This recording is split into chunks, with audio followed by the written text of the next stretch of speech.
noches a todos y a todas. Es un gusto volver a encontrarnos en este espacio en el que nos proponemos pensar juntos acerca de los malestares contemporáneos y la complejidad del mundo en el que estamos viviendo, manteniendo en el horizonte las posibles salidas a los atolladeros que las condiciones actuales nos proponen e interrogándonos acerca de aquello que el psicoanálisis tiene para ofrecer al respecto. Antes de comenzar el ciclo de este año, vamos a escuchar a la presidenta de la institución, Mónica Fabeluques. Vamos a darle la palabra, Mónica. Bueno, una alegría volver a inaugurar este nuevo año del ciclo del malestar en la cultura, que surgió ya hace como 4 años, dándole espacio a todas las problemáticas que queríamos reflexionar y que no entraban en nuestro ciclo científico habitual de los miércoles. Y la verdad es que esa fue una idea brillante que se ha sostenido a lo largo de los años de pandemia y que ahora, por suerte, podemos empezar a disfrutar, quizás en algún momento volver a encontrarnos en el auditorio. Así que les mando un abrazo a todos, a los que lo organizan, y a todos y a todas los que nos acompañan. Así que, Aníbal, podemos seguir con lo que tienen pensado. Gracias, Mónica. Bueno, primero voy a presentarles a la comisión, que está actualmente formada por Miguel Toyo, Alicia Levín, Nathan Sonis, Pablo Slemenson, Silvina Ferreira dos Santos, Silvia Slasman, Lucila de la Serna, Adriana Cabuli y yo, Aníbal Repeto, que voy a ser el coordinador de la mesa de esta noche. Somos contemporáneos de momentos de cambios permanentes y bruscos, de un hábitat disgregado, cuyos fragmentos flotan sin rumbo fijo, no otorgando un suelo de certezas en el cual apoyarnos. La única certeza que nos habita es la incertidumbre por venir, la del horizonte precario y efímero que nos espera cada mañana, fragmentos cuya deriva suele verse influenciada por fuerzas que pugnan por obtener el mayor rédito posible a costa de lo que sea necesario, guardando en el bolsillo falsas respuestas adecuadas a sus fines y a las cuales consideramos que debemos interpelar, porque como dice Cortázar, en un tiempo en que corremos el engaño entre ecuaciones infalibles y máquinas de conformismos, quizá el error estuviera en aceptar que ese objeto era un tornillo por el hecho de que tenía forma de un tornillo. La mesa de esta noche se titula La angustia frente al caos y las falsas respuestas contemporáneas, en lugar del psicoanálisis. Las expositoras van a ser Marta de Giusti y Alicia Stolkiner, en ese orden. Les cuento cómo va a ser la modalidad del encuentro. Primero vamos a escuchar a las dos expositoras, luego vamos a dar lugar al intercambio a partir de las preguntas que vayan formulando por el chat de Zoom. Vayan escribiendo las preguntas ahí en el chat y después las levantamos de ahí y se las pasamos a las expositoras. Los micrófonos van a permanecer silenciados para un mejor desarrollo del encuentro. Me creo que no estaba cerrado. Bueno, a todos los que nos acompañan por primera vez, les pedimos que nos dejen en el chat su dirección de mail. Ahí veo que muchos ya le están dejando, así podemos mantenernos en contactos e ir informándoles de las actividades de la institución. Entonces, como les decía, en primer lugar vamos a escuchar a Marta de Giusti y después a Alicia Stolkiner. Marta de Giusti, la presento, es psicóloga, psicoanalista, es socio plenario de la Asociación Escuela Argentina de Psicoterapia para Graduados, past president de la Federación Latinoamericana de Asociaciones de Psicoterapia Psicoanalítica y Psicoanálisis, FLAPSIP, actualmente directora de investigación de FLAPSIP, representante de la AEAPG en el Foro de Instituciones de Profesionales en Salud Mental de la Ciudad Autónoma de Buenos Aires, docente titular de los posgrados en psicoanálisis de la AEAPG en convenio con la Universidad Nacional de La Matanza. Marta, te escuchamos. Marta.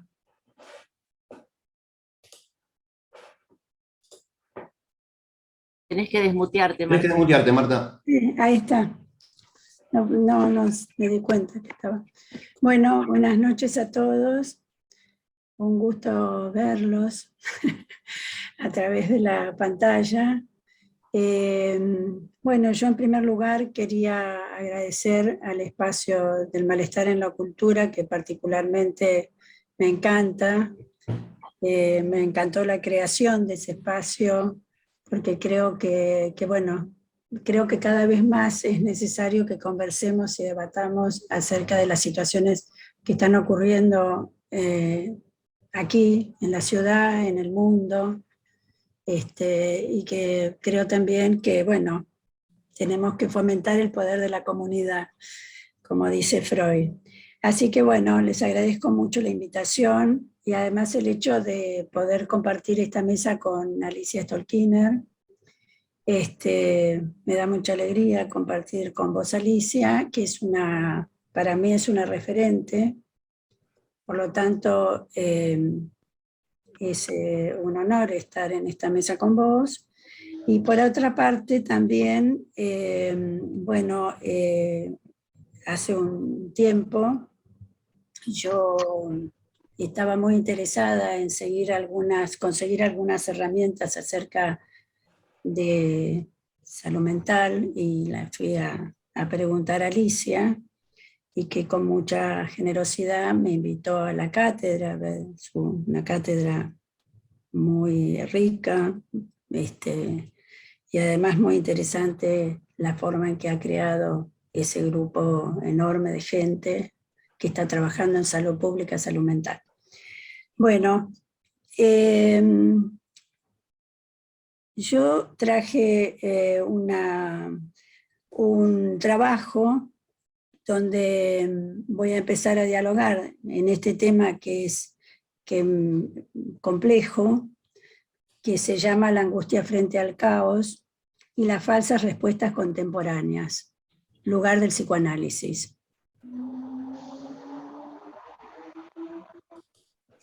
Para empezar a dialogar, traje un epígrafe que me gustaría compartir con ustedes.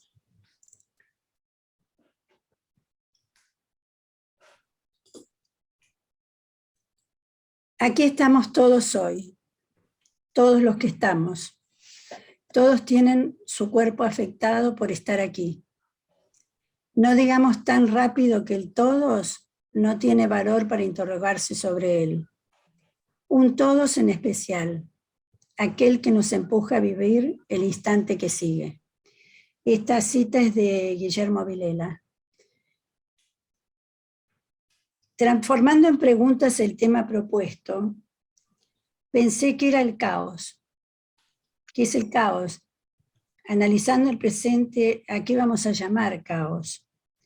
¿Qué lo provoca y qué provoca? Por otra parte, me pregunté si es la angustia el único sentimiento al que escuchar. ¿Y qué aportaría el psicoanálisis al modo de pensar la angustia en situaciones de caos? ¿Por qué sería particular o diferente la angustia del presente contemporánea a la de otras épocas? Bueno, voy a empezar por donde me gusta empezar en general, que es por la clínica. Les traje una breve viñeta de la cual voy a mostrar solamente 2 momentos, que lo traje para presentarles 2 momentos. Leandro es un hombre joven que viene a la consulta por lo que él denomina ataques de pánico. En esos momentos sufre de sofocación, se ve invadido de una gran inquietud corporal, tiene palpitaciones, se agita y se pregunta si serán síntomas de alguna enfermedad grave que podrían causarle la muerte. Dice que su madre presentó por mucho tiempo los mismos síntomas que ahora le suceden a él. Como les dije, Leandro es un muchacho joven que está viviendo momentos de bienestar vital en cuanto a su vida afectiva y laboral, con lo cual estos síntomas lo sorprenden bastante. Dado estas circunstancias, siente, además de temor y angustia, mucha culpa que se le presenten estos malestares frente a su mujer, ya que teme que este sufrimiento complique el proyecto en común. sobre todo porque él realmente se siente muy acompañado por su mujer, que lo asiste en general cuando le pasan estos síntomas, digamos, en realidad son malestares. A los fines de este trabajo, me interesa señalar dos momentos del proceso terapéutico. Al comienzo, la angustia, el miedo a morirse, la profunda inquietud, la sofocación que se hacían presente con mucha intensidad, se situaban en inversa proporción a sus asociaciones. Sus minuciosas descripciones acerca de sus malestares difícilmente podían ligarse con escena alguna que tuviera que ver con su vida, ni presente ni pasada. Sus asociaciones eran escasas, mayormente pegadas a sus sufrimientos psíquicos, mayormente pegadas a sus sufrimientos físicos y en agudo contraste con las realizaciones personales de su presente.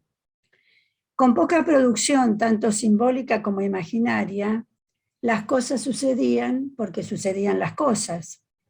En ese horizonte narrativo, sus malestares, que generalmente lo tomaban por asalto, se constituían en la única diferencia emocional de su relato. Lo más que podía decir con referencia a sus miedos era que tal vez lo había heredado de la madre, o sea, externo a él. Comencé a pensar que establecía una prolija disociación entre ambas escenas, la del intenso miedo por una parte y su incipiente vida de pareja por otra, tratando sobre todo que no se contaminara un aspecto de su vida con el otro.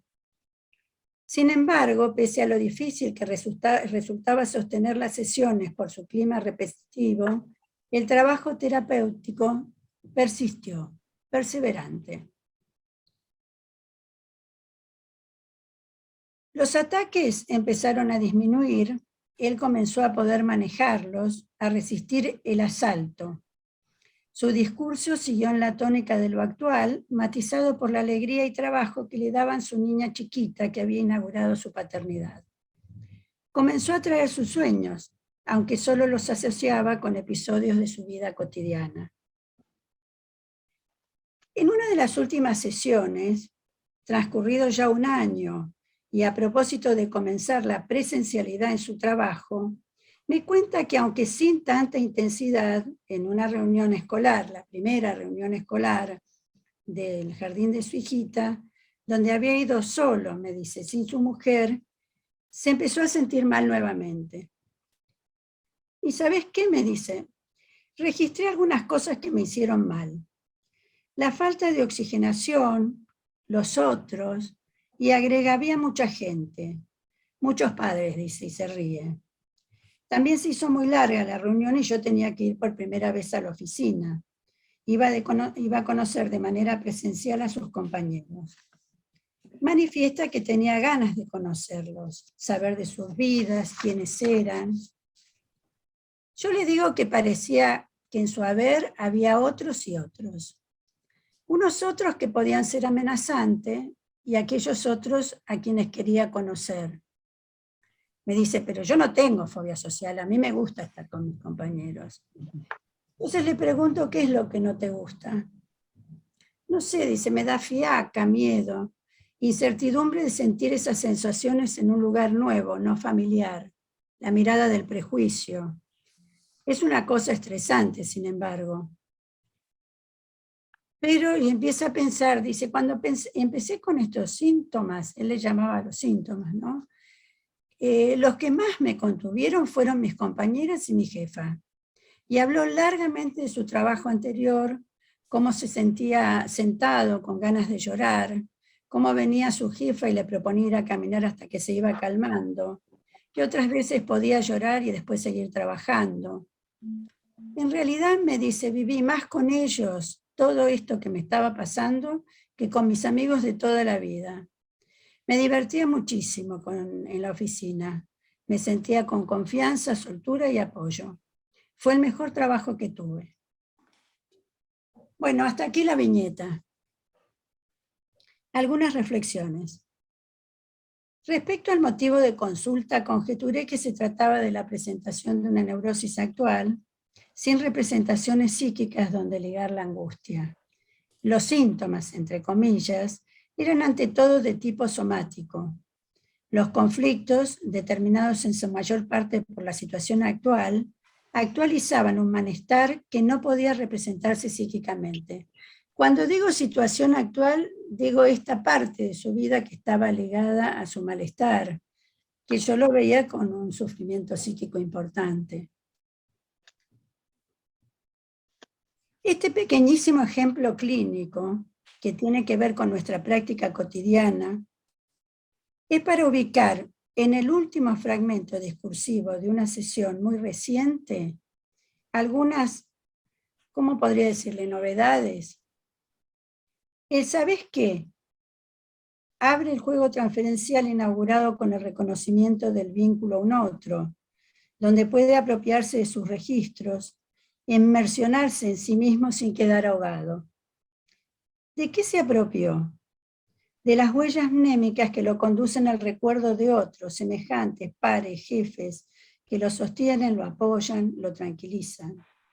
Trabajo de ligadura que establece la palabra en su capacidad de nombrar y hacer circular lo traumático. Trabajo de subjetivación, de apropiación de las vivencias que en este caso puede convertir en una experiencia valiosa para sí mismo cuando me dice, fue el mejor trabajo que tuve. Leandro recobra un pulso emocional donde se dibujan relaciones, lazos, alegría.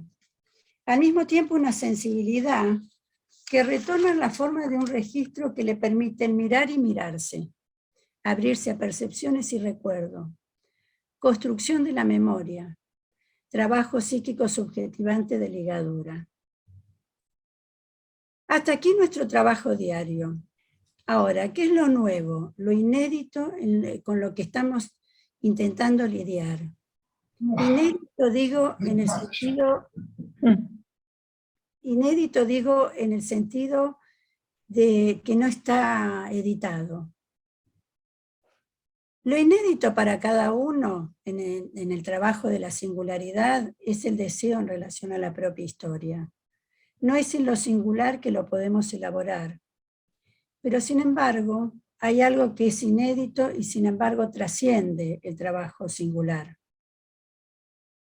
¿Cómo es la lectura desde el psicoanálisis de los modos que lo sociocultural nos determina en este momento histórico que se entrama en lo singular y a su vez lo trasciende?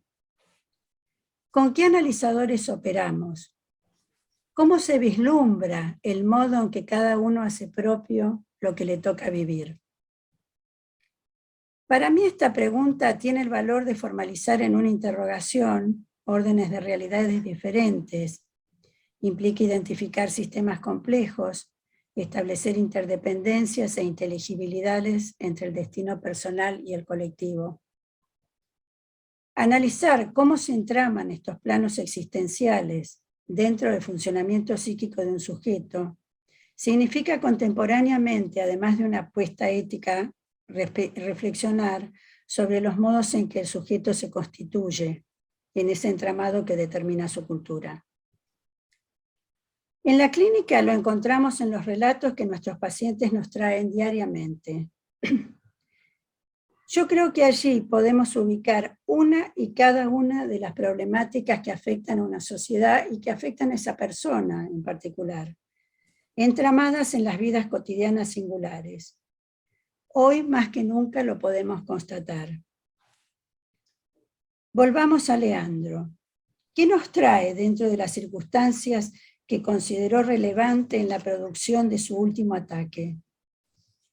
Entre otras cosas personales, que yo no se las nombré, pero bueno, está su vida actual, también habla de la pandemia, 2 años después, en la forma del retorno a la presencialidad en su trabajo. ¿Y qué aparece en su discurso? Lo que significa la situación y exposición al otro y del otro. No sin miedo, pero también registrando, juicio de atribución mediante, 2 categorías de otro. Un otro semejante con quien puede establecer un lazo mutuo de cuidado y de consuelo, y también un otro amenazante, enemigo que lo puede contagiar y también rivalizar y también matar. Esta constatación, o mejor dicho, este trabajo psíquico de subjetivación, nos sirve, y digo a propósito el plural, nos sirve porque en realidad tantos analistas como pacientes estamos inmersos en el mismo escenario. O sea, estamos con nuestros cuerpos afectados, con nuestra vida cotidiana totalmente otra, tanto como nuestros pacientes. Entonces, me parece que esta constatación nos sirve, y digo que es a propósito del plural, al mismo tiempo, nos sirve para salir de la alienación que implica el narcisismo como ideal cultural colectivo. Hasta aquí yo intenté trabajar con esta breve viñeta trabajos de subjetivación a través de la palabra, a través del enlace al otro y a través del incluirnos dentro de una realidad que nos abarca. El caos, las falsas respuestas. No es una viñeta esto es que escucho, empezando un programa de radio, escucho un programa acerca de la guerra entre Ucrania y Rusia. Bueno, se suceden distintas preguntas. Yo, como les dije, lo había empezado a escuchar, ya empezado, así que estaba escuchando un poco distraídamente, pero me doy cuenta que con las preguntas, el conductor del programa está tratando de recabar información de qué opinan los oyentes acerca de cada país, de Ucrania y de Rusia. De repente una persona dice que ella lo estaba pensando. Interrogada sobre qué, a esta altura también yo pongo atención en la respuesta, qué era lo que estaba pensando, dice que le da mucho trabajo saber en qué lugar ponerse, si a favor de Ucrania o de Rusia. La audiencia empieza a discutir ardorosamente sobre el particular. No había nada ni nadie que orientara la discusión. Por ejemplo, las posibilidades de respuestas. Cómo evaluar las enormes respuestas singulares, la enorme cantidad de respuestas singulares. A partir de qué parámetros. Nada que se pudiera reflexionar sobre el porqué de la guerra. ¿Qué implicaba para los habitantes de esos países las muertes, la destrucción de la vida cotidiana? En fin, todo estaba orientado a qué partido tomaba cada uno. Parecía un River Boca, pero mortífero. La pregunta que me hice fue, ¿por qué sería que estas personas, que podría ser cualquiera de nosotros, se sentían obligados a tomar posiciones? ¿Qué determinaba esta actitud? Habida cuenta que se trataba de un tema tan complejo, con un montón de circunstancias que están fuera de nuestra realidad y de nuestro alcance, ya que las desconocemos. ¿Sabemos acaso? ¿Sabía esa persona que estaba ocupando parte de su pensamiento para decidir si Ucrania o Rusia, que en el mundo, en este momento, hay más de 16 guerras armadas en curso? Parecía, o parecería, que la construcción mediatizada de una guerra no es lo mismo que la guerra. La construcción mediatizada de una guerra nos incide y nos obliga a tomar posiciones. El trabajo de pensamiento que le llevaba al oyente responder a tamaña obligación, la banalización de la destrucción y la violencia, la imposibilidad de tener el tiempo y el espacio necesario para establecer alguna forma de identificación ontológica que permita imaginar a la gente sometida a esa violencia, a la destrucción permanente de su vida cotidiana, a otro montón de migrantes circulando por el mundo como nómades sin lugar, en un no lugar. a la gente sometida a esa violencia que podía ser cualquiera de nosotros en cualquier momento. Responder esta obligación me hizo pensar en una forma de defensa donde de lo que se trata en este, digamos, Ucrania-Rusia, es de establecer rápidamente un anclaje en algún lado para no quedar afuera. Ahora, ¿afuera de qué? ¿Cuál es la implícita amenaza que está siempre en nuestra línea de horizonte? Yo creo que está en la tensión que se establece en este sistema entre incluidos y excluidos. Paradigma por excelencia del sistema capitalista que estamos viviendo. La obediencia a semejante mandato es, en mi opinión, lo que da figurabilidad al caos. Para mí eso es el caos. Y las falsas respuestas... Te interrumpo un segundito, Marta, si podés empezar a ir redondeando. Sí. Lo que queda después lo tomamos en las preguntas. Perfecto, ya termino. Y las falsas respuestas se estriban en suponer una elección donde hay mandato, no hay elección, donde se da por sentado que hay vidas que valen más que otras y hay muertes que se pueden producir y otras que no.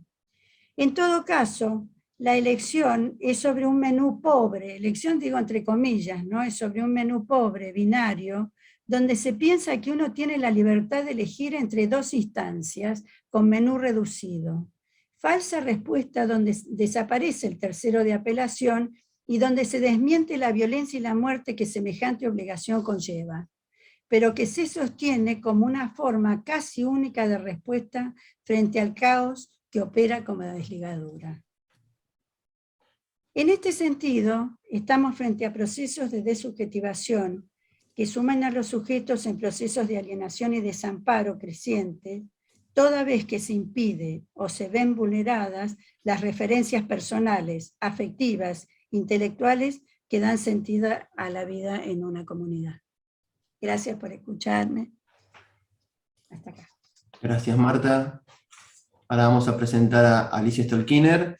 Alicia es licenciada en Psicología, diplomada en Salud Pública SPUBA, doctora honoris causa de la Universidad Autónoma de Entre Ríos, profesora titular regular de Salud Pública y Salud Mental de la Facultad de Psicología de la UBA entre 1986 y 2021, profesora del doctorado internacional y de la maestría en Salud Mental Comunitaria de la Universidad Nacional de Lanús y de otros posgrados, investigadora categorizada 1 y expresidente de la International Association of Health Policies. Alicia, desmuteate primero y después te escuchamos. Muchas gracias por la invitación y muchas gracias, Marta, por haber dejado en escena con la viñeta clínica y con los comentarios a partir de la clínica un muy buen pie para comenzar algunas cosas que me voy a preguntar y que tienen que ver con una diferenciación, en principio una diferenciación, creo que lo hablábamos, entre lo que sería el título de este ciclo, que es el malestar en la cultura, y que hace a una conceptualización freudiana que da cuenta de la subjetividad, que da cuenta de una subjetividad en una época, y otra cosa es los niveles de padecimiento, los niveles de sufrimiento psíquico, tal como aparecen en determinadas condiciones. Y acá voy a tratar de hacer una doble referencia a lo que hemos utilizado como herramientas dentro del campo del psicoanálisis y algunas cosas que venimos pensando y que venimos revisando a partir de la experiencia de la pandemia. Bueno, la primera aclaración que voy a hacer, ya me la deben quizás alguno haber oído, es que la pandemia fue un acontecimiento que precipitó catastróficamente un sistema que ya estaba en un desequilibrio, en un equilibrio altamente inestable. O sea, nada de lo que sucedió no estaba ya construido y precedido previamente, entre otras cosas por el hecho de cómo se fueron magnificando la aparición de nuevas enfermedades, cómo se fueron cayendo a pedazos algunas conceptualizaciones fuertes que teníamos acerca del lugar, del lugar de la medicina en relación a las enfermedades infecciosas, etcétera, y cómo desenmascaró finalmente la imposibilidad de que este camino siga como está en funcionamiento. En esto hay un montón de autores pensándolo, y la mayoría de los autores piensan que es imposible hacer una predicción de futuro, porque una predicción de futuro implicaría poder dar cuenta de una evolución causal y no del desencadenamiento de un cambio radical sistémico. Entonces, estoy acá introduciendo una categoría, que es la categoría de sistemas hipercomplejos, o de sistemas altamente complejos, que en este caso sería la vida humana en la naturaleza tal como estaba planteada, y que simultáneamente, y acá voy a ir pasando desde esto hasta niveles que lleguen a lo local, simultáneamente mostró el límite absoluto al pensamiento de la modernidad. Hay algunos componentes del pensamiento de la modernidad, por ejemplo, la idea de representar la naturaleza como un recurso, la idea de la voluntad, dice Dijo, lo trabajan otros autores, ¿no? La voluntad, el progreso a límites indefinidos, la capacidad de la ciencia para el dominio de la naturaleza, que en el campo de la medicina estuvo siempre planteada alrededor de la posibilidad de vencer la muerte directamente. O sea, buena parte de la historia de la medicina, del modelo biomédico moderno, es la idea de vencer la muerte. No toda medicina tiene por objetivo vencer la muerte, pero en este caso sí, y además enfrentó a una sociedad, enfrentó a una cultura y una sociedad, y cuando digo una cultura y una sociedad estoy hablando básicamente de la cultura occidental, de la cual somos y no somos parte. Ese es un tema que me gustaría señalar, ¿no? O sea, hace unos cuantos años, dando una clase en Venezuela y antes de la pandemia, yo dije, bueno, no se engañen, nosotros no somos Occidente. Nosotros no somos Occidente. Y el otro día, curiosamente, leí una extraña frase que decía que se refería a América como el extremo occidente. O sea, como se decía el extremo oeste, el lejano occidente, digamos, ¿no? Entonces, no somos, depende de donde uno coloque en un planeta que es redondo, donde uno defina qué es lo que está al oriente, qué es lo que está al occidente. Nosotros podríamos decir que Europa es oriente para nosotros, y que nosotros somos occidente, cosas por el estilo. Pero cuando yo dije no somos occidente, me refería a una frase, a una frase que alguna vez acuñé viviendo en México, que decía, en México la cultura occidental es un barniz tan fino como ese baño de oro que le dan a algunas joyas falsas que se venden por internet, digamos, ¿no? O sea, ese que uno se lava las manos, te dicen, sácatelo para lavarte las manos, porque se le va el baño de oro, digamos, ¿no?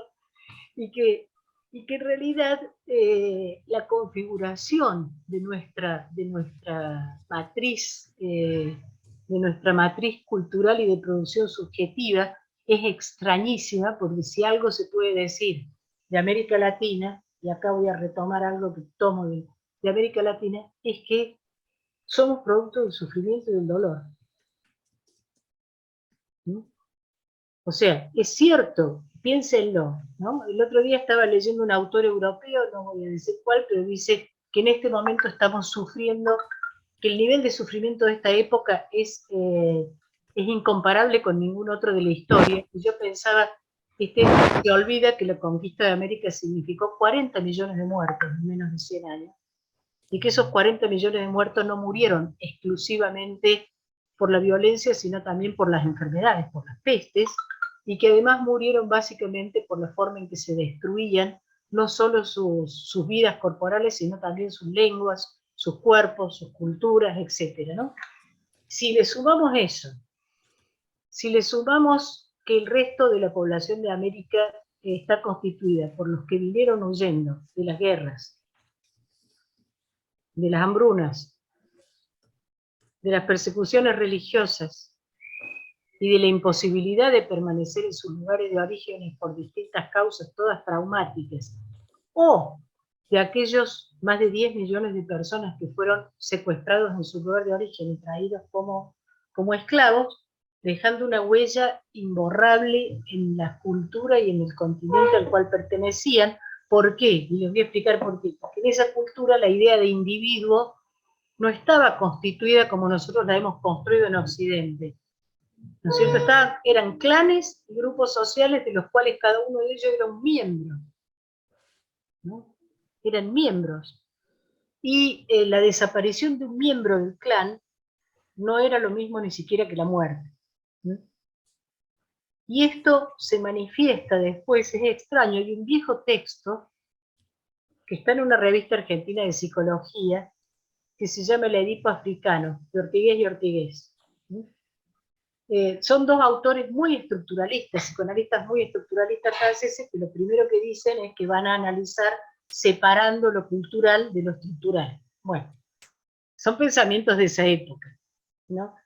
Y entonces, y sin embargo hacen una observación extraña de la psicopatología de ese pueblo de África, que es, dicen, todos los delirios, pero no solo los delirios, sino también algunas de las sintomatologías no delirantes, e inclusive algunas cuestiones que no podrían ni siquiera entrar en el terreno de las patologías no neuróticas, contienen un componente muy particular, que es la idea de pérdida de un miembro, ¿no? Y lo curioso es que uno lo recupera a eso en las culturas afroamericanas, por ejemplo, en una canción cubana anónima de cuna que dice "Duerme negrito", ¿no? Que se llama "Duerme negrito", y que tiene una parte que dice "y si el negro no se duerme, viene el diablo blanco y ¡zap!, me come la patita". Y esto, pérdida de una parte del miembro, parece que era parte de la psicopatología y del delirio. Después los autores se van por otra vía, pero dejan pensando cómo se configuró de alguna manera la matriz que nos permite pensar las diversidades de culturas sometidas, de culturas trasladadas a la manera de esclavos, de fugitivos, etcétera, para configurar una forma muy particular de organización social y de respuesta que, por ejemplo, no repite exactamente las cuestiones como se ven, por ejemplo, en Europa. Y sin embargo, nosotros, y particularmente en Argentina, nos referenciamos en marcos teóricos y en explicaciones sobre la subjetividad, en general, armadas desde otros dispositivos culturales. Estoy acá introduciendo un elemento que tiene que ver, o va a llegar, a la pregunta sobre cómo incorporamos el psicoanálisis, qué incorporamos del psicoanálisis, qué desafíos tiene el psicoanálisis hoy, pero no únicamente qué desafíos tiene el psicoanálisis hoy, sino qué desafío tenemos nosotros, los que trabajamos en el campo del sufrimiento psíquico, cuando en realidad tenemos que empezar a producir una especie de transición en el pensamiento que revisa casi todos los postulados teóricos en los cuales nos hemos sostenido. Y revisarlos no quiere decir tirar todo por la borda. Revisarlos significa, en principio, hacer un proceso de descentramiento. El primer descentramiento, ya hay un autor, acá les voy a presentar un autor que es un filósofo, no es un botánico, que se llama Emmanuel Cossier, que es uno de los que he estado leyendo, y tiene un texto que se llama La vida de las plantas, una metafísica de la mixtura. Les voy a explicar al final por qué. Porque fue el último descentramiento, fue el autor que me llegó al último descentramiento que me faltaba, digamos. El primer descentramiento es una crítica básicamente a la suposición piramidal de que el hombre, o sea, el antropocentrismo, o sea, la idea de que lo humano está por encima de la configuración de la naturaleza, que separa al hombre de lo humano. El segundo descentramiento es el descentramiento del androcentrismo. O sea, la cantidad de discursos, lenguajes, conceptualizaciones, psicopatologizaciones, etcétera, que están moldeadas a la manera del humano varón adulto, y preferiblemente blanco, digamos, ¿no? Cuando Marcelo Rafín habla de la categoría de derechos humanos, dice: los constructores de las categorías de derechos en Occidente se miraron a sí mismos en el espejo para definir el sujeto de derechos, y terminaron entonces construyendo algo muy parecido a un texto de Freud, que está en consideración en la carta que ahora se ha reflotado bastante sobre la guerra. Y se terminaron entonces definiendo como sujeto de derecho pleno, que quiere decir como persona, a un varón adulto, blanco, propietario, heterosexual, cuerdo. Digamos, todo esto quedó reducido. Bueno, pero todo este descentramiento es otro descentramiento al cual nos obliga hoy una revisión profunda acerca de las dualidades en las cuales, o los pensamientos duales, en los cuales hemos introducido nosotros la cuestión de sexo y género ahora, para repensarla en términos de diversidades y no de dualidades. Siguiente paso. Tenemos un descentramiento con respecto a cuáles son los núcleos centrales de la cultura y las epistemologías y las tecnologías. Entonces, damos por sentado la existencia de un modelo de tecnología, de abordaje, etcétera, cuando en realidad tenemos que pensar en términos de tecnodiversidades, ¿no? Que hay culturas que han producido unas diversidades tecnológicas que están opacadas por el hecho de la preeminencia de un modelo tecnológico hegemónico. Y así sucesivamente. ¿Por qué le digo Emanuel Fosia? Porque este libro es un libro que, así como se llama La vida de las plantas, que en realidad es una filosofía, comienza planteando algo que ya ni siquiera es el zoocentrismo, ni siquiera pensar que los animales están por encima de las plantas, porque dice: nosotros tendemos a pensar que en la parte inferior de la escala de la vida están las plantas, pero las vidas soportan, las plantas soportan toda posibilidad de vida. Constituyen la atmósfera, en primer lugar, y en segundo lugar, son los únicos seres vivientes capaces de alimentarse de lo no viviente. Son capaces de producir vida de lo no viviente. Y después va a ser toda una introducción filosófica alrededor de esto en una revisión. Bueno, todas estas revisiones uno las puede tomar como herramienta, en principio, para cruzarlas con aquello que sin embargo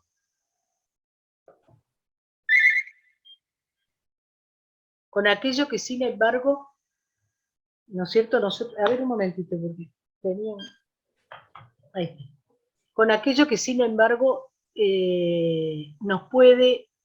podemos terminar recuperando de lo producido, como digo, no se trata de tirar, y podemos producir una mixtura con otro tipo de lecturas, con otras formas de pensamiento, con otras formas de subjetividad o de subjetivación. Ahora me voy a detener en la categoría, en la definición que normalmente uso yo de subjetividad.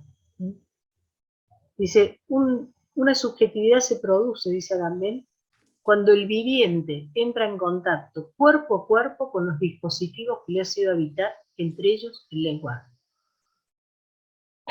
que le ha sido dado a atravesar, entre ellos el lenguaje. Pero no únicamente el lenguaje, y no únicamente cualquier cosa puede ser considerado un dispositivo, pero al poner en juego esta definición, es notable porque rompe con la diferenciación entre cuerpo-mente, introduciendo quizás esa línea que podríamos llamar el cuerpo subjetivo. ¿Cómo pensar entonces? Algo Marta introdujo. ¿Cómo pensar entonces cuando uno trabaja con lo singular? ¿Cómo pensar entonces eso singular como un constituido, sin embargo, con la materia de lo genérico? Y esto implica tirar por la borda uno de los constructos más importantes de Occidente, que es la categoría de individuo. Ahora, al plantear esto, estamos prácticamente antagonizando con una tendencia simultánea a profundizar el individualismo, a profundizar o a levantar la figura del individuo de manera casi prioritaria, a tomarlo como referencia y como interlocutor fundamental. Y estas dos tendencias, esta tendencia a pensar la subjetividad ligada, en todo caso, a una singularización de lo genérico social, y otra tendencia que tiende a poner en primer lugar una conceptualización del individuo, señalan también una dualidad en la cual se mueven permanentemente determinadas lecturas y prácticas del psicoanálisis. Creo que nosotros tenemos que poder revisarlo, o sea, tenemos que poder revisarlo. ¿Por qué? Porque, por ejemplo, recién estaba revisando una presentación, hace un rato que estaba revisando una presentación que en algún momento hice sobre la aparición de una categoría que se llama psicosis actuales, ¿no? Por la aparición, dice, a diferencia de las psicosis clásicas, dice, las psicosis normalizadas o actuales indican la presencia sutil y reducida de experiencias psicóticas en sujetos cuyas vidas transcurren sin contratiempos y dentro de un contexto que los aloja. Las psicosis ordinarias están bien alojadas en la época, o bien la época es parte de esta manifestación clínica, volviendo a esa pregunta circular que debemos hacernos, ¿no? Entonces, ¿no será? Acá les doy algunas otras definiciones de psicosis actuales. Experiencias psicóticas en sujetos cuyas vidas transcurren sin contratiempos y dentro de un contexto que los aloja.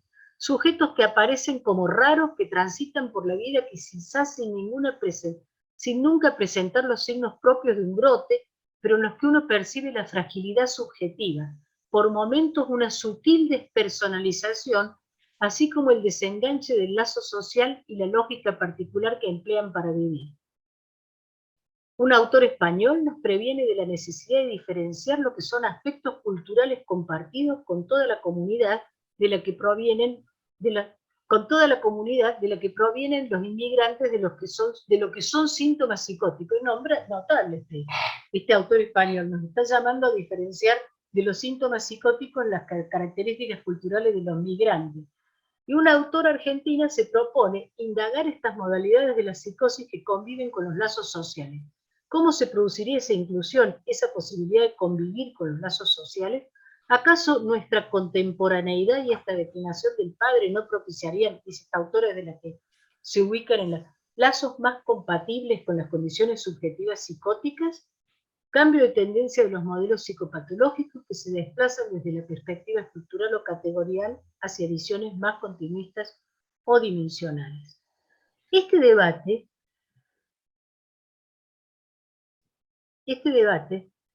nos lleva a una pregunta.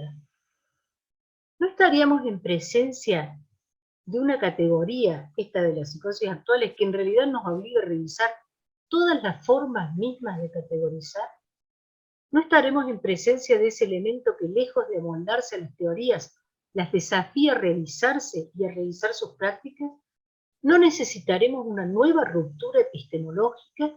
Y acá, cuando digo una nueva ruptura epistemológica, debo señalar algo, y volver a lo anterior, que en realidad marcó el final del siglo, desde los 70 en adelante, y llega hasta ahora. ¿Todo era post o todo era neo?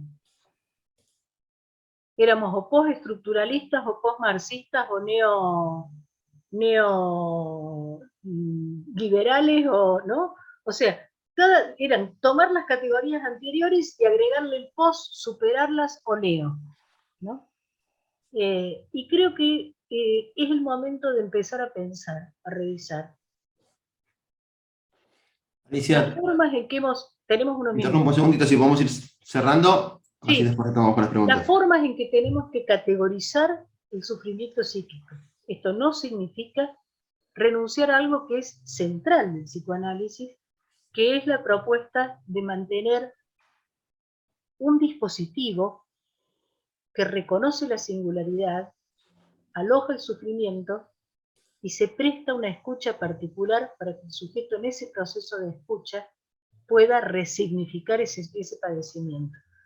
Y por eso quizás hay un texto que estaba tratando de buscar recién, pero no lo dice, el psicoanálisis, por eso hay semejante combate en este momento contra el psicoanálisis y de algunas corrientes que lo califican de científico nuevamente, cuando en realidad es la ciencia la que se está viendo puesta en contraste con sus propios límites, justamente porque es el psicoanálisis el que permite interpelar quizás esta construcción de la subjetividad del odio y este tipo de construcciones subjetivas en las cuales se reduce la otredad a aquello que yo identifico como perteneciente estrictamente a un grupo definido.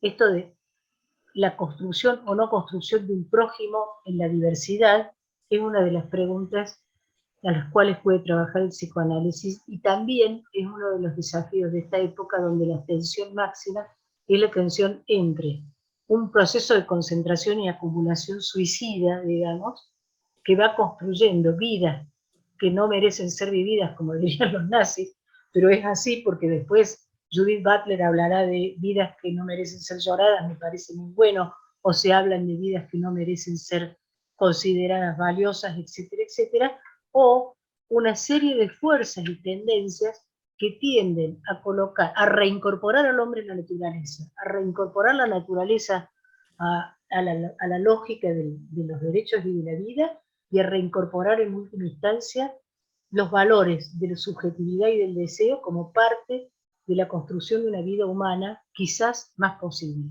o quizás posible en estos momentos, ¿no? Entonces, algunos autores le dan una función muy particular al psicoanálisis. Yo creo que en realidad el psicoanálisis es como, dice Lichín, como el agua, toma la forma de lo que lo contiene, y lo que lo contienen suelen ser instituciones, y las formas institucionales son muy diversas. Entonces quizás hay que empezar a pensar en este desafío epistemológico de repensar también el psicoanálisis, que es un producto de la modernidad. Quizás hay que repensar también sus formas institucionales. Bueno, creo que hasta acá más o menos había planteado la idea. Una sola cosa más. Me gustó la incorporación que hiciste de la cuestión de lo inédito. Gracias, Alicia. Bueno, vamos a abrir el intercambio a partir de las preguntas y comentarios que van llegando por el chat. Vayan dejando sus preguntas y comentarios en el chat. Voy a leer algunas preguntas y luego que las expositoras se explayen sobre esas, vamos leyendo otra tanda de preguntas. Vamos a empezar con una pregunta de Lucas Escalante, que plantea respecto a los efectos de la pandemia en el resquebrajamiento de los lazos sociales, y se pregunta respecto a la recomposición posible de esos lazos sociales y la convergencia de eso con otros autores, como Freud, Lacan, Pichón Riviera, Ana Quiroga. Alicia Levin pregunta si será que dentro del caos y el desmantelamiento de las subjetividades será posible elegir el no quedar aislado y a merced del avasallamiento, por ejemplo, en lugar de informar y manipular, y plantea el ejemplo que daba Marta de la elección entre Rusia y Ucrania como una necesidad de elegir por elegir. Adriana Cabuli les pregunta a las dos, ¿cómo piensan que las falsas respuestas contemporáneas inciden en la salud mental de la población? Estela Maidac le pregunta a Alicia si puede comentar en qué consiste el programa de salud mental que se acaba de presentar. De Natanzonis para ambas, dice, el análisis de los restos residuales de la pandemia, si quedó comprometida la salud mental comunitaria por los postulados antivacunas, y si constituyeron y contagiaron concepciones sumamente paranoicas que deben dejar consecuencias, y si eso ayuda a esas psicosis actuales a las que se referían. ¡Wow! ¿Nos quedamos hasta mañana? Nos vamos con eso por ahora. No sé Hay dos cosas que quiero responder muy rápidamente y después le dejo a Marta que empiece si quiere. porque hay preguntas de muy distinto tipo, pero por acá hay una pregunta que dice si terminó la pandemia. No, no ha terminado. No sabemos si ha terminado. Nadie les puede garantizar que ha terminado. Hay una beta nueva, una beta nueva. En este momento hay un leve aumento de los casos, además, y es leve, entre otras cosas, porque se está diagnosticando menos también. Ya no se está haciendo el hisopado para toda persona con síntomas, etc. Entonces, las cifras empiezan a no reflejar la realidad, y si ustedes me preguntan, hay que mantener cuidados. ¿Qué cuidados hay que mantener? Entre otras cosas, creo que mantener el uso del barbijo en todas las condiciones en las cuales quizás debiéramos incorporarlo para siempre. Por ejemplo, subirse a un subte colmado, entrar en un supermercado, que es un lugar, o sea, las situaciones que no necesitan de interacción social. Uno no interactúa, uno no está en lazo social cuando está viajando en el subte. Está apretujado, que es otra cosa. Y entonces, ¿para qué compartir no solo la posibilidad del COVID, sino cómo descuidamos históricamente, cómo le perdimos el respeto a las enfermedades infecciosas respiratorias? Porque confiamos en los antibióticos. Entonces teníamos propagandas de tómese un antifebril y váyase a trabajar, y contagia a todo el mundo por el camino, etcétera, etcétera. Y teníamos mortalidad por gripe, ¿no? Pero lo habíamos naturalizado. Todas esas cosas, todas esas formas de naturalización de la vida son las que se derrumban. Ahora, con respecto al requebrajamiento de los lazos sociales, ya empezó antes. ¿Sí? Ya empezó mucho antes, y la realidad empieza a partir de todos los procesos de reforma que se van dando entre Estado, sociedad y mercado a partir de la crisis de los 90, de los 70, digamos, y las reformas de los 90. Entonces, por lo menos en Occidente. Bueno, eso dejo. ¿Estás muteada, Marta? Quería saber si me podés repetir algunas preguntas, porque se me van, me parece que están muy ligadas, y estaba la de Alicia, Adriana, bueno, las personas. Alicia les pregunta si será que dentro del caos y el desmantelamiento de las subjetividades será posible elegir el no quedar aislado y a merced del avasallamiento, por ejemplo, en lugar de informar, manipular. Sí. Espera. Y Adriana... Adriana decía cómo piensan que las falsas respuestas contemporáneas inciden en la salud mental de la población. A mí me parece que también Mónica decía algo de las falsas respuestas. Mónica Fabelúquez nos decía... Te la leo, bueno, sí. Mónica decía, espera, dice, ¿no será que cada época construye falsas respuestas y que esas ideas epocales son las que cada generación debe repensar? Sí, yo creo que además de las falsas respuestas, por supuesto que siempre existieron en todas las sociedades. El asunto es el alcance que tiene. Cuando todo es falsa respuesta, estamos en un problema. Porque a mí me da la impresión, por ejemplo, que este pequeñísimo ejemplo que yo les traje, verdaderamente lo que promueve es primero una desligadura absoluta de algún criterio de verdad o mentira, algún criterio de verosimilitud. Y también otra cosa que a mí me pareció difícil respecto a lo que vos preguntás, Alicia, es que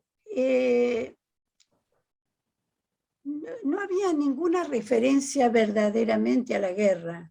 No había ni siquiera la más elemental, que sería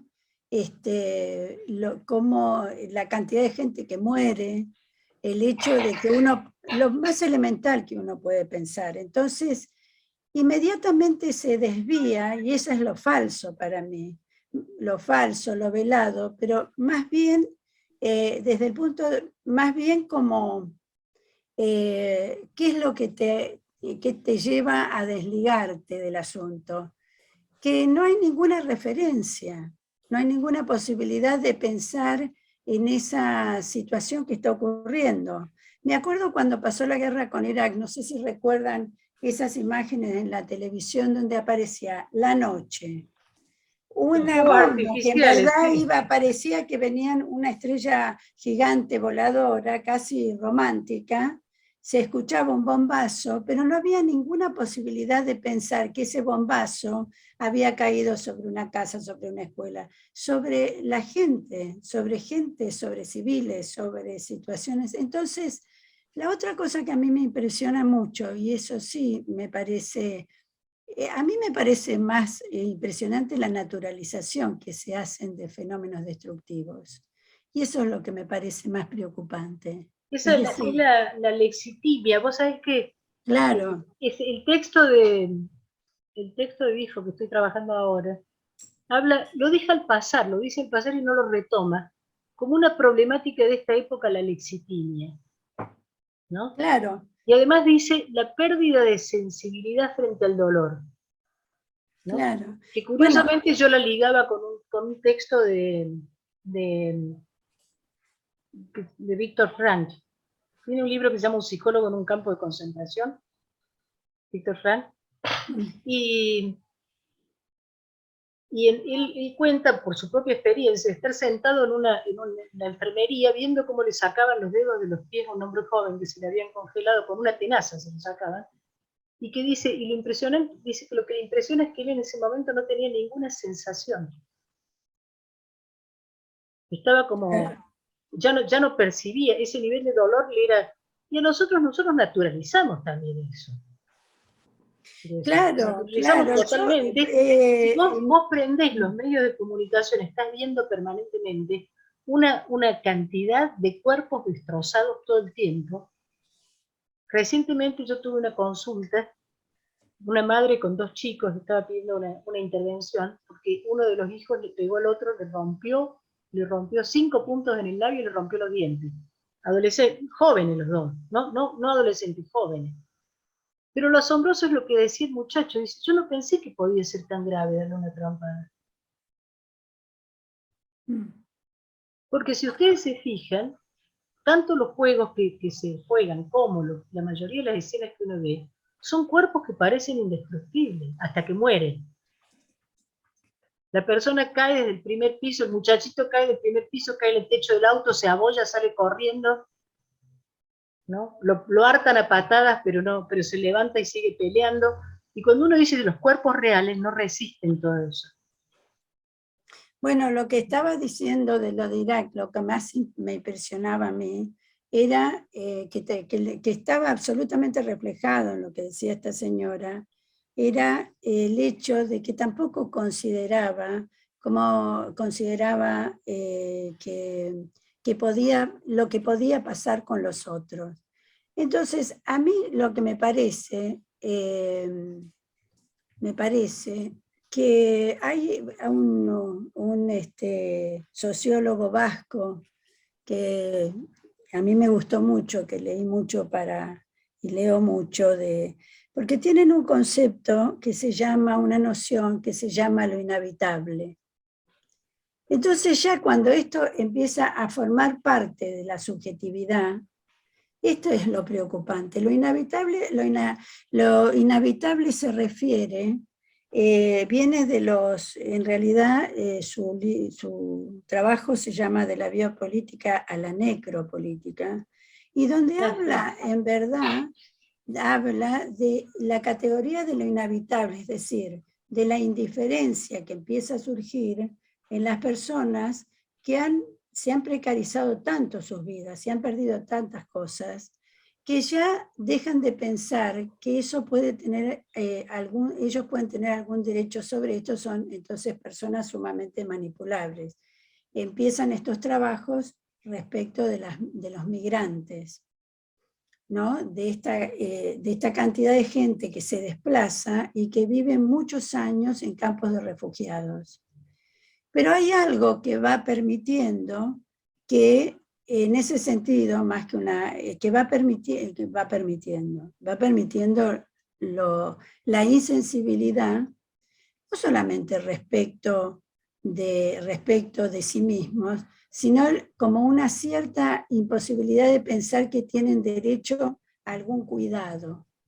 Y esa categoría me pareció muy fundamental, que vos siempre la nombrás, Alicia, y donde ya no tienen derecho alguno a cuidados.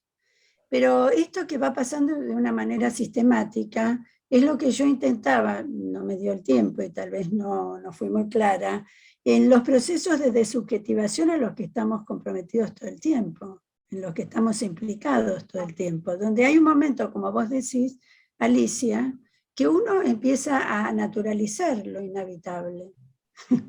Sí, ¿Entendés? Es o sea, decir, lo la propio precarización, y lo de los otros, ese es el tema. claro. Hay una pregunta por ahí antes del tiempo. Alguien quiso preguntar, me voy a ir de tema, de tema, pero me siento responsable por ello. Me preguntaron sobre el plan, no el plan, sino la estrategia de salud mental presentada ayer. Sí.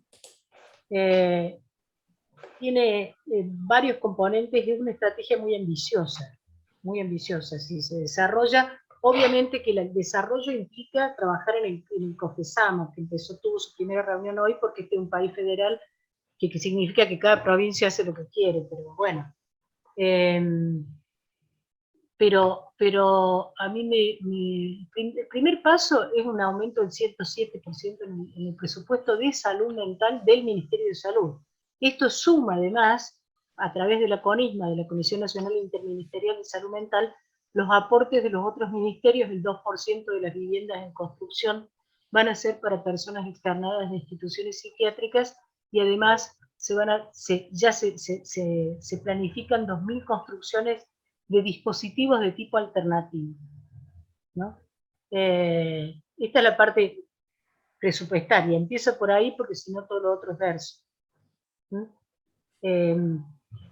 Lo que se instalan servicios de salud mental, guardias de salud mental de 24 horas en todos los hospitales nacionales, se proponen las otras, se aumentan las residencias interdisciplinarias de salud mental, se va a aumentar la provisión de psicofarmacología en el remediar salud mental,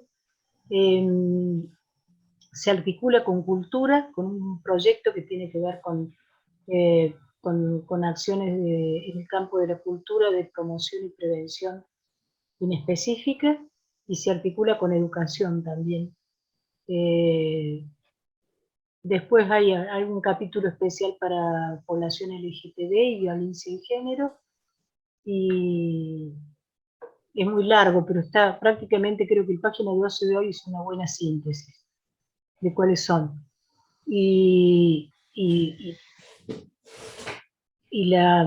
Esperen que estoy tratando de sacar algunos de los otros que en este momento... los programas, las líneas telefónicas de asistencia de 24 horas, los servicios móviles de atención, la estrategia por supuesto comunitaria, enfoque de derechos, todo eso, y además todas las líneas de prevención del suicidio y de violencia de género. Todo esto va articulado también intersectorialmente e interdisciplinariamente. Si lo quieren leer, yo les puedo pasar después, tengo el PowerPoint que tiene todas las síntesis. Eso es lo que escuché. Y sé que hoy ya se reunía es lo que presentaron. Y hoy se reunía ya la comisión interministerial, el COFESAMA se reunía ya, los interprovinciales se reunían. Y debo decir otra cosa, que vi una pregunta si habría que mejorar la ley de salud mental. A mí me parece que la ley, yo lo único cambio que le haría a la Ley Nacional de Salud Mental es introducir como dispositivo la internación domiciliaria, que no está mencionada explícitamente. El problema es los debates que nos debemos socialmente, que hemos visto en estos días, por ejemplo, el tema de la polémica sobre reducción de daños, el escándalo sobre el folletito de Morón, que termina siendo, a mí me parece muy raro. Lo decía antes de que empezáramos. Si ustedes toman la ruta 9, cada 40 kilómetros tienen un cartel que dice: si bebe, si bebe no maneje y si maneja no beba. Eso es una política de reducción de daño. No le dice no tome alcohol, el alcohol es basura, etc. Es una política de reducción de daño. Bueno, eso creo que ya lo comenté. No sé si los folletos yo no los he visto bien, si están bien o mal, pero realmente, en realidad lo que contienen es una política, las críticas abstencionistas, basada en el abstencionismo, y básicamente dirigida a la parte ilegal de los consumos problemáticos, cuando en realidad en este momento en Estados Unidos la mayor cantidad de las muertes por consumo son por consumo de un medicamento, que son los analgésicos opiáceos, y acá por alcohol. Entonces, segundo, la famosa cuestión de la internación involuntaria, la internación voluntaria, si permite internar, si no permite internar, que creo que ha sido una embestida contra la ley de salud mental absolutamente falsa.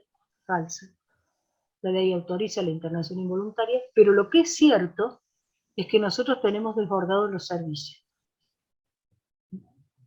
Y que hay que empezar a pensar en otra forma de respuesta reticular a las problemáticas de sufrimiento psíquico de este periodo, que a su vez rearmen lazos sociales.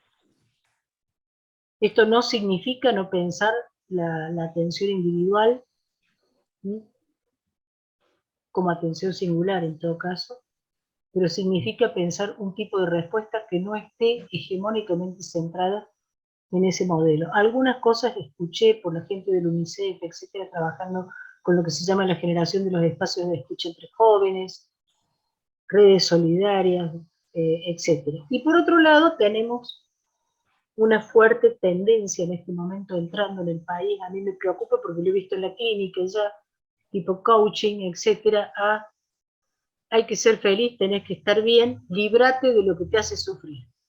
Y líbrate de lo que te hace sufrir es líbrate de los amigos que están deprimidos, de los que tienen problemas. Todo eso son relaciones tóxicas, de los que te piden ayuda. Yo lo he visto porque lo he visto pacientes padecerlo, o sea,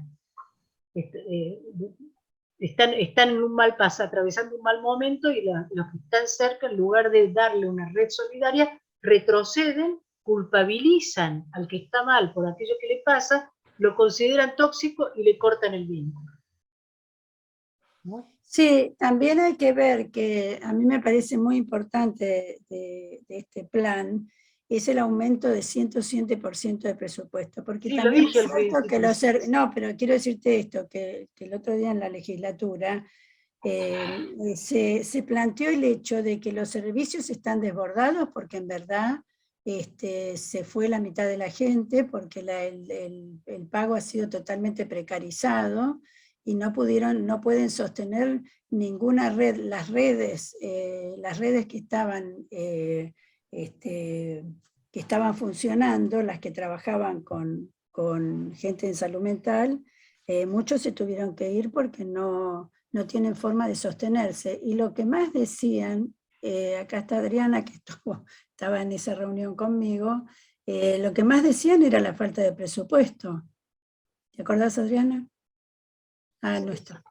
Vos sabés que en algunas provincias, yo estuve recientemente en Entre Ríos, en la inauguración de un centro integral de atención de salud, con un fuerte componente de salud mental, muy impresionante, ¿no? O sea, porque a mí me parece que uno de los lugares donde no se está ejecutando la ley de salud mental es la ciudad de Buenos Aires, salvo por la voluntad de algunos servicios, porque uno encuentra centros de salud mental, servicios, etcétera, donde la voluntad de las personas, de los actores, pone en juego un tipo de respuesta realmente interesante, importante, etcétera.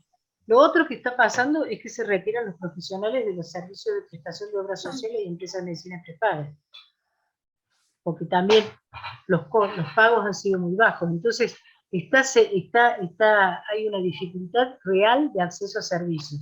Tenemos déficit de servicios de emergencia, eso aparece en el plan, la construcción de servicios de emergencia y de atención móvil de la urgencia, que creo que es una cosa indispensable. Pero nosotros tenemos que empezar a pensarlo de otra manera, empezar a pensarlo, que hay respuestas que se tienen que dar desde el campo de la cultura para rearmar los lazos sociales. episodios traumáticos colectivos se procesan colectivamente. Yo suelo decir, cuando terminó la guerra, todos los niños en Nicaragua jugaban a la guerra. Y eso duró un año. Y además jugaban de una manera tan realista, que cuando una persona jugaban que le pegaron el tiro y caían muertos, no era como en las películas, era como en realidad cae muerta una persona, ¿no?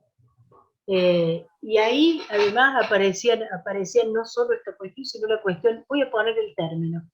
Hemos usado mucho la categoría duelo. Recientemente un texto de Noé Gittic diferencia claramente entre el duelo y el dolor.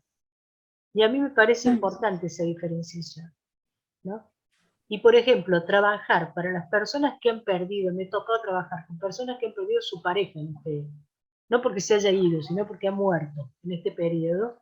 El texto de Didion, por ejemplo, la literatura, el texto de Didion, El año del pensamiento mágico, es, casi diría, un proceso de elaboración para muchas personas. Y para quienes perdieron los padres, ese texto que, no me sale el nombre del autor, un texto que se llama ¿Eso también pasará?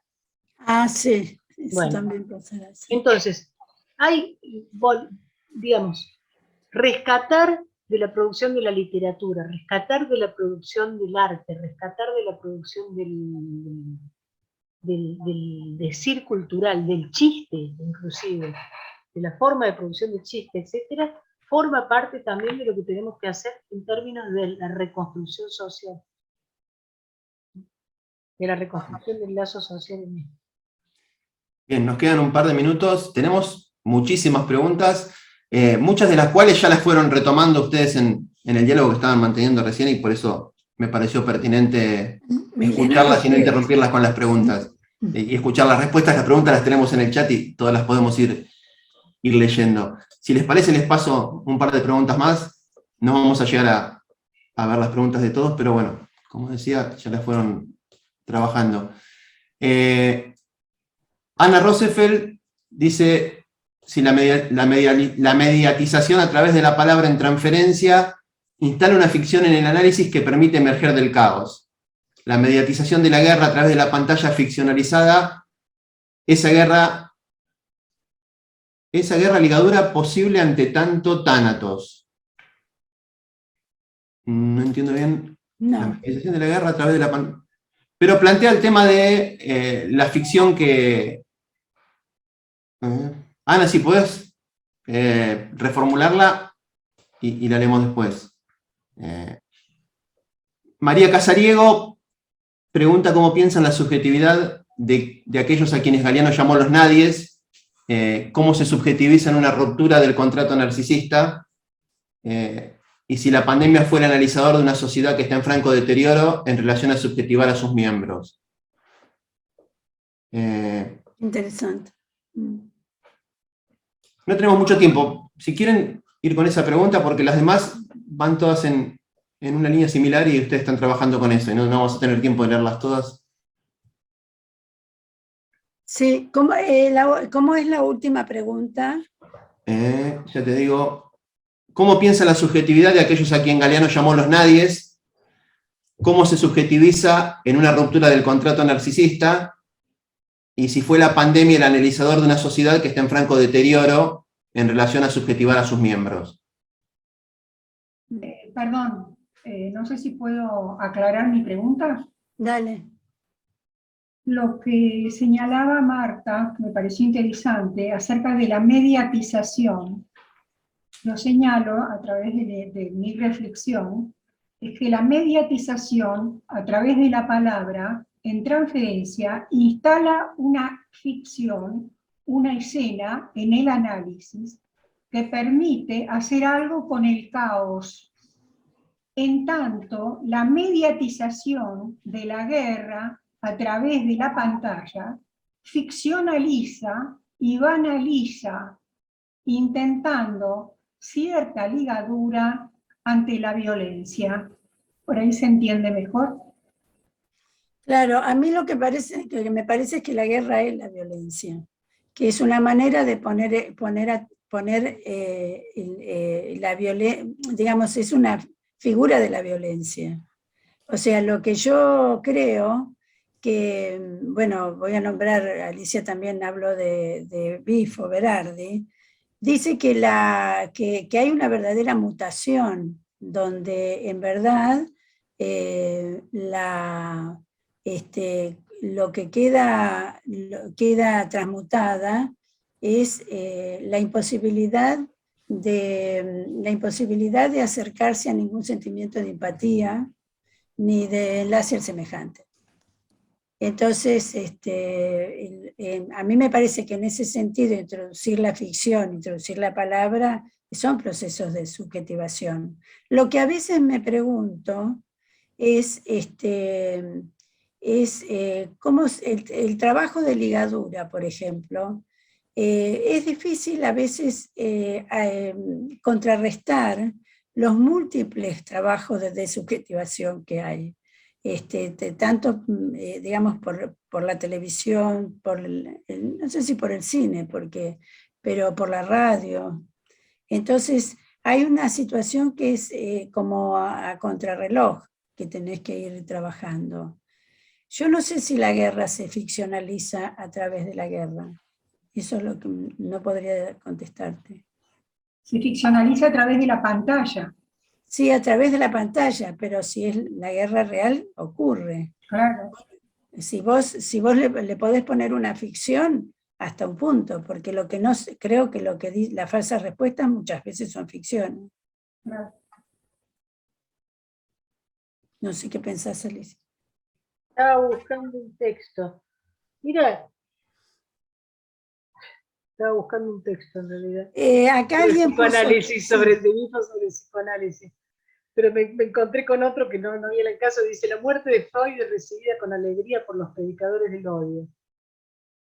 El psicoanálisis es una forma dialógica de disolver los monstruos más íntimos que generan el odio. ¿No? Entonces plantea, dice, vos lo dijiste, una psicomutación hacia un régimen autista en las relaciones afectivas y sociales, con la consiguiente perturbación de la imaginación erótica. eso es, y por otro lado también, por ejemplo, estaba leyendo que el narcisismo de las pequeñas diferencias, pero Lacan lo llama el terrorismo conformista. Porque en realidad me hizo mucha gracia lo del terrorismo conformista, a pesar de todo lo terrible que encierra, porque en verdad cuando estalla el narcisismo, lo que lo subtiende es la agresividad. Entonces, a mí me parece que ese ideal cultural es como todo ideal cultural, Freud lo piensa así. Dice que hay que tener más cuidado con los ideales culturales que con los ideales singulares, porque el ideal cultural generalmente es tiránico, lo cual es para pensar, ¿no? Me interesa esta reflexión que algo se ha vuelto inhabitable para el sujeto en cualquier cultura. No logro leer quién lo dijo, pero porque no lo puedo manejar, pero yo creo que esa es una cosa bastante importante a considerar en el psicoanálisis, pero yo también pienso que hay que generar movimientos colectivos incluso no solamente con psicoanalistas y otros trabajadores de la salud mental, porque realmente hay una forma de... a mí me parece que hay un proceso de subjetivación avanzando muy rápidamente. O sea que hay algo que yo no dije: la salud mental es un movimiento en la Argentina. Claro. Yo que ahora que he vuelto a determinados lugares y yo me doy cuenta, es un movimiento transversal, como fue el movimiento de salud colectiva en Brasil en su momento. Es un movimiento transversal, por supuesto, como todo movimiento, tiene muchas diversidades internas, muchas fracciones y diversidades internas, pero se agrupa alrededor de 3 o 4 principios básicos en términos de sostener la idea de subjetividad y de escucha, que está profundamente arraigada en nuestra cultura, gracias al psicoanálisis, entre otras cosas, y Esto es lo que hizo que, por ejemplo, en el 2017 no fuera posible derogar el decreto reglamentario que sostenía la ley de salud mental Claro. el mismo año que ese gobierno ganó las elecciones legislativas. Y tiró abajo al director nacional de salud mental, que fue reemplazado por otro que seguía la línea del OPS y tenía una posición mucho más afín con la ley nacional de salud mental. No sé si es un movimiento. Claro, pero vos fíjate que el decreto reglamentario, en verdad, quien lo logró anular es el Colegio de Abogados. Entonces a mí me... No. Vamos por parte. Vamos por parte. El Colegio de Abogados aportó la inconstitucionalidad de la parte que transformaba porque un decreto reglamentario no puede transformar una ley, ¿no es cierto? Y el decreto reglamentario transformaba la ley desde la definición misma. Pero cuando se ocupó el Colegio de Abogados, además, había ardido Troya. Sí, claro. Porque si no, la simple presencia del Colegio de Abogados no hubiera bastado. Tienes razón, Entonces, tienes razón. Había habido una gran resistencia. La presencia del Colegio de Abogados fue porque también hay dentro el movimiento de la salud mental, es un movimiento que además de ser un movimiento transversal, no se cierra exclusivamente a los psiquiatras y psicólogos. Hace rato que no son solo los psiquiatras y psicólogos. No lo son desde que entraron los otros campos y desde que el movimiento, la polémica psiquiatra-psicólogo fue atravesada por la presencia de actores nuevos como los organismos de derechos humanos y los familiares, usuarios, etc. ¿No es cierto? Entonces amplió. Y ahora, con la presencia de la ley, empiezan a aparecer otros musicoterapeutas, etcétera, profesionales, y organismos, como por ejemplo la comisión el Consejo Consultivo Honorario, que se mantuvo, aun cuando lo desfinanciaron, se mantuvo funcionando.